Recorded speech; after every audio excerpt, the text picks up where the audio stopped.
बिस्मिल्लाहिर्रहमानिर्रहीम। JD news channel है जिसका स्लोगन है जिना का पाकिस्तान, हम सब का पाकिस्तान। मैं हूं doctor Ibrahim Mughal, chairman JD news, और ये प्रोग्राम है हमारा स्पॉटलाइट। बात करेंगे बजट कैसा आया मगर कैसा होना चाहिए था। बजट 17,500 अरब रुपए का तकरीबन आया है। गोया ये वो रकम है जो एक साल खर्च की जाएगी तमाम महकमा जात पर और तमाम मामलात पर। हुकूमत पाकिस्तान जो खर्च करेगी वो 17,500 अरब रुपए होगा। FBR को जो कहा गया है कि तुम पैसे इकट्ठे करोगे, FBR मतलब फेडरल बोर्ड ऑफ रेवेन्यू, वो कोई 14,000 अरब रुपए इकट्ठे करेंगे। गोया पिछले साल की निस्बत कोई 2-3 हजार अरब रुपए ज्यादा, 2,000 अरब रुपए तो यकीनन ज्यादा। हमारा ख्याल ये है कि अगर FBR के अंदर चोरी रुक जाए, जो लोग FBR की मुट्ठी गर्म करके टैक्स नहीं देते, FBR के साथ मिलकर उनको अगर पकड़ लिया जाए, और कई लोग ऐसे हैं कि अरबों रुपए, मैं करोड़ों नहीं कह रहा, अरबों रुपए कमा रहे हैं लेकिन टैक्स एक धेले का भी नहीं देते। पिछले दिनों खबर थी कि सिगरेट्स की ड्यूटी पर 300 अरब रुपए की करप्शन हुई। अगर ये करप्शन या इस तरह के खांचे बंद कर दिए जाएं तो हमारे ख्याल में आज भी पाकिस्तानी कौम मिला जुलाकर 18,000 से 19,000 अरब रुपए टैक्स पेयर्स की जेब से निकल रहे हैं। वो कहां जा रहे हैं? ये अब औरंगजेब का काम है कि इसको पकड़ना। आज भी ये अगर वजीर आजम पाकिस्तान नहीं, बल्कि वो नहीं, उनका खत्म हो गया तासर कौम की नजर से। आज अगर फील्ड मार्शल टेलीविजन पे आके खिताब कर दे कि लोगों, इस कौम को, इस मुल्क को पैसों की जरूरत है क्योंकि जदीद टेक्नोलॉजी लेनी है और वो महंगी है, खुद हम तैयारी की पूरी कोशिश कर रहे हैं, और बढ़ चढ़ कर जो नहीं भी टैक्स देता, जो देता भी है, बढ़ा चढ़ा कर दें, और FBR का कोई बंदा ना आपसे राब्ता करेगा, ना आपकी दुकान पर चढ़ेगा, ना आपको ऑडिट का कोई देगा, धमकी देगा, तो ये टैक्स 18 से 19,000 अरब रुपए तक जा सकता है। सिर्फ मुख्तलिफ चैम्बर ऑफ कॉमर्स से जो हैं उनको मोटिवेट किया जाए। चीफ मार्शल हमारे अयूबी दोयम इसकी दरखास्त करें तो ये काम नामुमकिन नहीं है। दूसरी बात, ये धमकी बहुत बड़ा थ्रेट कि ये रिटर्नें जमा कराओ, रिटर्नें जमा कराओ। भाई, आपको टैक्स चाहिए या रिटर्नें चाहिए? कुछ देर के लिए इसे भूले न दानो, जो देते हैं रिटर्न दे दें, जो मल्टीनेशनल या जिनके एंटी एनआरडी हैं वो दे दें। आप क्या करें कि रिटर्न जमा कराएं या ना कराएं, पाकिस्तान में तकरीबन 25 करोड़ आबादी है, तो उसमें से कम अज कम 10 से 12 करोड़ अफराद का NTN होना चाहिए। जब एक बंदा बिजली का बिल जमा कराता है तो टैक्स दे दिया। अगर 16 करोड़ बंदे के पास ये मोबाइल फोन है तो जब वो इसका कार्ड खरीदता है तो टैक्स देता है। आप NTN नंबर पर जोर दें, फिर देखें कि उसमें कितना उसने टैक्स जमा कराया है और उसकी डिफरेंट ट्रांजैक्शंस कैसी हैं। कान को इधर से पकड़ने आसान है, अगर इधर से पकड़ेंगे तो मुश्किल है, और आप 18-19 हजार अरब तक जा सकते हैं। औरंगजेब तुम जिद छोड़ दो, ये जो रिटर्न वाली है, एफबीआर आपको उल्टे रास्ते पर लगा रही है। तुम हबीब बैंक में स्ट्रेट फॉरवर्ड काम करते थे, वही तरीका अपनाओ, वरना ये 14,000 अरब तो आ जाएगा, लेकिन इसमें जो 2-3 हजार अरब की करप्शन होगी या 4,000 की करप्शन होगी, खदारा उसे भी खजाने में आने दो।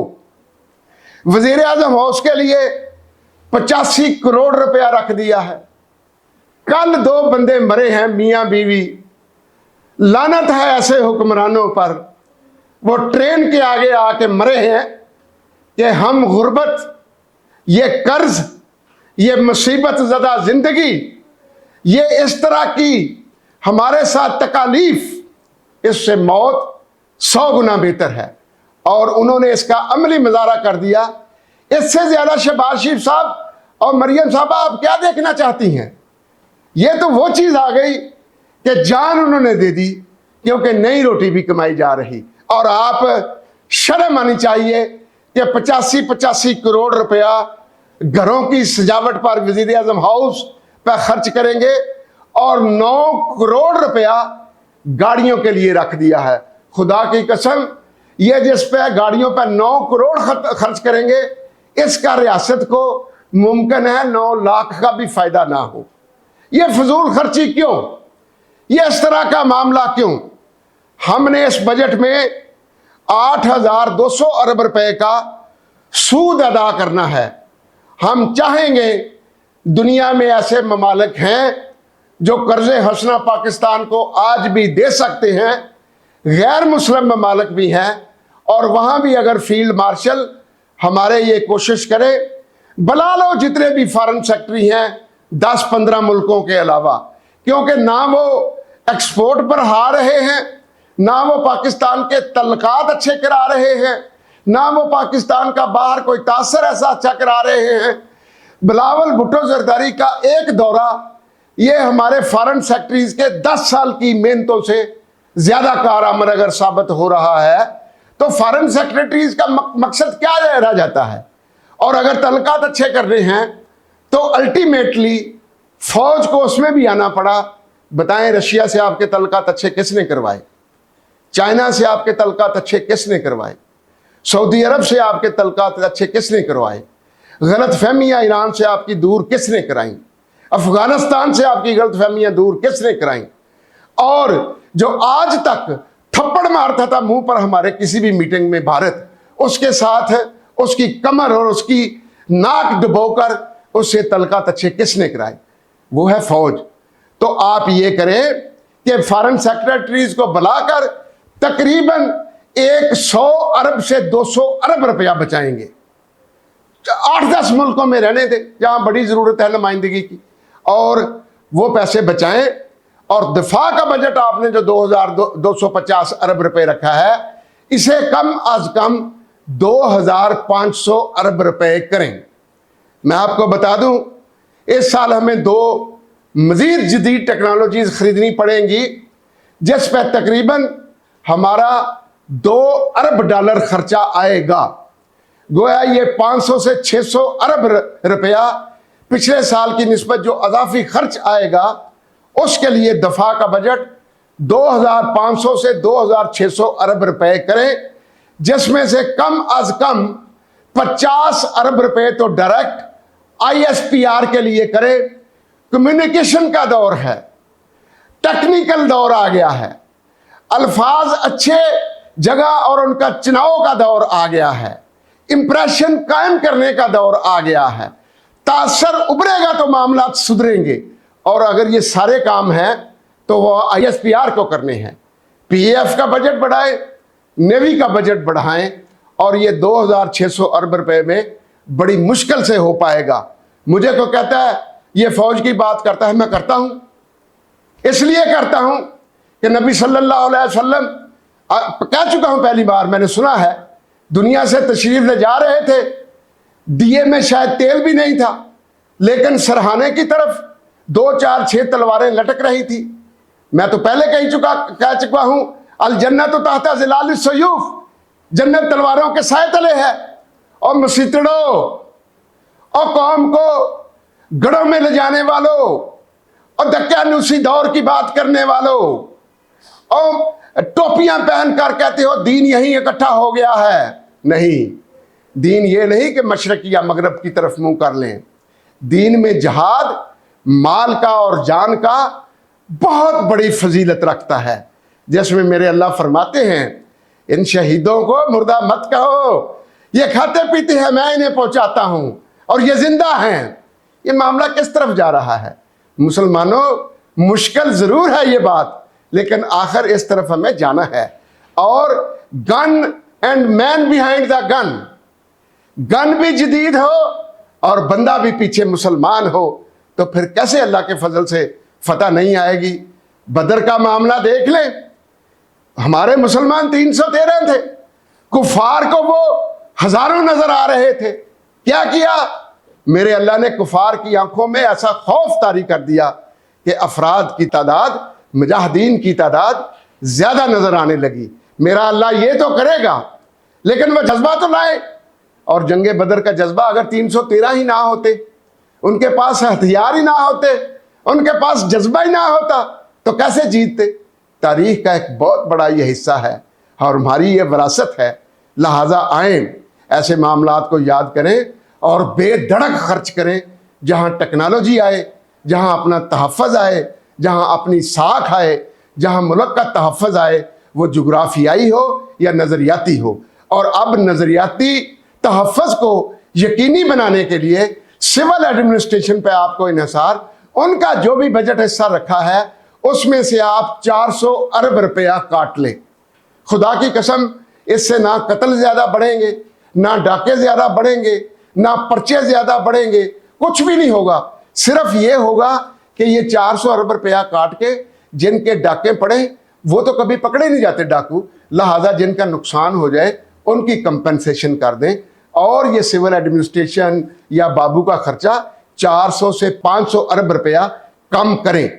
बजट कमेटी के पास गया है, लिहाजा कमेटी को ये हमारी तजवीज़ को सुनना होगा और इस पर अमल करना होगा। बाकी सूद की अदायगी है, मजबूरी है दे, लेकिन जैसे मैंने अर्ज किया, हमें कर्जे हंसना अगर अच्छी मुनासिब प्लानिंग की जाए, हमसे बात करके देख लें। हम चीफ साहब को, चीफ मार्शल को, हम अब वजीर आजम को बात करना फजूल है। हम इन्हें 10 साल से समझा रहे हैं, इनका पाठशाह उसी की उसी जगह पर है। ये हो गया है ना इनका यकीन कि सिविल बाबू मुझे डिलीवर करेगा, चूंकि इनकी गुट्टी में आ चुका है, इस खानदान की गुट्टी में है। लिहाजा इनसे बेहतरी या समझें कि कोई इनकलाब की बात करेंगे, कभी भी नहीं है। अब चीफ मार्शल जो हैं हमारे, वो वजीर आजम से भी हिकमत से काम ले लें, वरना जिस तरह का बिलावल भुट्टो इंटरनेशनली एक्सपोजर दे रहे हैं, पीटीआई में अगर कोई बंदे छोड़कर जा रहे हैं इधर उधर, तो मैं तो उन भाइयों को कहूंगा कि अगर मुस्तकिल मजाजी है तो अच्छी बात है, वरना आप पीपल्स पार्टी को ज्वाइन करें। यह एक जमात है जो फ्यूचर का ऐसा नक्शा पेश करती है कि जिसे मजबूरन भी अपनी रियासत के लिए काम करना पड़ेगा। कार्बन लेवी कोई 2.5 रुपये लीटर की बात हो रही है, 21-22 अरब लीटर तेल बिकता है सारे मिलाकर। 50 अरब से लेकर 60 अरब तो इस कार्बन लेवी का इकट्ठा हो जाएगा। और इसके अलावा इस लेवी का 100, 110, 120 रुपया फी लीटर पे दूसरे लेवी और टैक्सेस ले रहे हैं। गोया कोई 2500 अरब रुपया तो आप एक छोटा बेचारा मोटरसाइकिल वाला उसकी जेब से भी निकलवा रहे हैं। एक कार है जिसके नीचे 5 करोड़ की, उसकी जेब से भी निकलवा रहे हैं। काश मोटरसाइकिल के लिए को फिलिंग छोटे छोटे यूनिट बना देते और उनके लिए ये तेल जो था ये ज्यादा से ज्यादा 150 रुपये लीटर रखते, और कार वाले को जो 250 रुपये दे रहे हैं उसको 300 रुपये कर दे। जिसने 10 करोड़ की कार रखी हुई है, आपके ऐसे बाबू हैं जिनको आपने 16-16 करोड़ की गाड़ियां दी हुई हैं, काम टके का नहीं कर रहे और शर्म भी नहीं आ रही ऐसी बेगैरत हुकूमत को कि हम लोगों से टैक्सों का पैसा ये 14,000 अरब रुपए लेकर बाबू पे जाया कर देने हैं, करोड़ों और अरबों रुपए। बेशर्मी की इंतहा हो गई है। हम तो मजम्मत भी करेंगे, अब क्या करें, इनको कह कह के सीख गए हैं। दुनिया में वाहद ऐसा ये मुल्क है कि जहां बिजली फ्री, पानी फ्री, गाड़ी फ्री, तेल फ्री उस तबके को दिया जा रहा है जब पाकिस्तान बन रहा था तो वो अंग्रेजों के साथ था, और जो तबका उस वक्त शहीद हो रहा था वो आज भी शहीद ही हो रहा है। वो आज भी अचार से और सब्ज मिर्च से रोटी खा रहा है। और अशराफिया जिसने मुसलमानों की मुखबरी की, जिसने मुसलमानों की मतलब उनको रिपोर्टें दी गोरों को, वो आज भी 16-16 करोड़ की गाड़ी हुकूमत ने दे रही है। लानत है ऐसी स्कीम पर, सोचने की ज़रूरत है। हम तो मर जाएंगे बताते बताते, अल्लाह शहादत दे हमें। लेकिन अफसोस का मकाम यह है, नहीं असर हो रहा ना शहबाज शरीफ को ना मरियम साहबा को। बल्कि एक बंदा तो कह रहा था, मैं तो नहीं कहता, कि मुल्क में ऐसे बंदे हैं जिनके नाम के साथ से नवाज शरीफ हटा दिया जाए या शरीफ फैमिली हटा दिया जाए तो उन लोगों को, वो औरत हो या मर्द हो, कोई डिस्पेंसर या नर्स भी ना रखे मुल्क में। कोई वजीर आजम या चीफ मिनिस्टर तो दूर की बात है, कोई उन्हें हस्पताल में डिस्पेंसर या हस्पताल में नर्स भी ना रखे। ये है उनकी कैपेसिटी या कैपेबिलिटी। लिहाजा अपनी अकाम को, वो थ्योरी के लोग हैं, वो कहते हैं ये चीफ मिनिस्टर थ्योरी और वजीर आजम थ्योरी, और थ्योरी काम नहीं आती, आखिर प्रैक्टिकल होता है। 10 मई को वो 5 घंटे की जो डाग वाच हुई, वहां अल्हम्दुलिल्लाह प्रैक्टिकल हुआ। प्रैक्टिकल जिंदगी की जरूरत है, अमल की जरूरत है। अमल से जिंदगी बनती है, जन्नत भी जहन्नम भी। ये नारी अपनी फितरत में ये ना नूरी है ना नारी है। लिहाजा इसको नूरी या नारी से छोड़कर अगर अपनी फितरत में बेहतर करना चाहते हैं, आओ अमल की जिंदगी में। तुम आ नहीं रहे, मुझे नहीं समझ आ रही, 1.5-2 साल गुजर गए हैं कि शहबाज से या मरियम से किसी बेहतरी की तवक्को रखें। अस्सलामु अलैकुम वरहमतुल्लाहि वबरकातुहू।